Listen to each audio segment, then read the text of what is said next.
শেষ যাত্রাটা কিন্তু হবে সেই ভাঙ্গা টয়টার শীতাতপ নিয়ন্ত্রিত লাল স্টিকার লাগানো লাশবাহী গাড়িতেই। এখন যতই দোকানে যে এক কাপড়ে আমরা কুটকুট লাগে বলে দামি রিক্কেল ফ্রি কাপড় পরি, পরতে হবে কিন্তু শেষ পর্যন্ত সেই সুতির কাপড়টাই। এখন যতই শক্ত বালিশ দেখলে দূরে ঠেলে দেই, পারলে পলকের বালিশও বানিয়ে আনি, শুতে হবে সেদিন বিনে বালিশে মাটিতে। ফোম জাজিম তোষক ছাড়া শুয়ে শান্তি পাই না।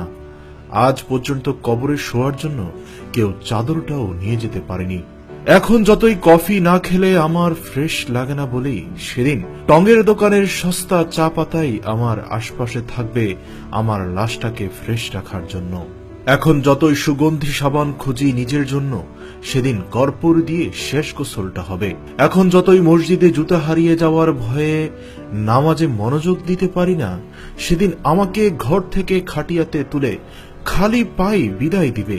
কেউ বলবে না ভাইয়ের পেডিকিউর করা পা জোড়া দেখি খালি, একখানা জুতা পরিয়ে দে তো কুইক।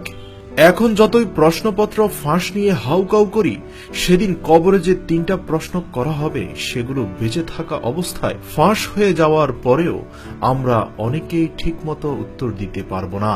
এখন যতই ঠিকমতো চিনি না মানুষদের লাইক কমেন্ট নিয়ে বিজি থাকি, সেদিন মুনকার নেকির নামের 2 হাতের উপর বসে থাকা চিরচেনা 2 ফেরেশতার লাইক কমেন্টই আমার ভাগ্য নির্ধারণ করবে।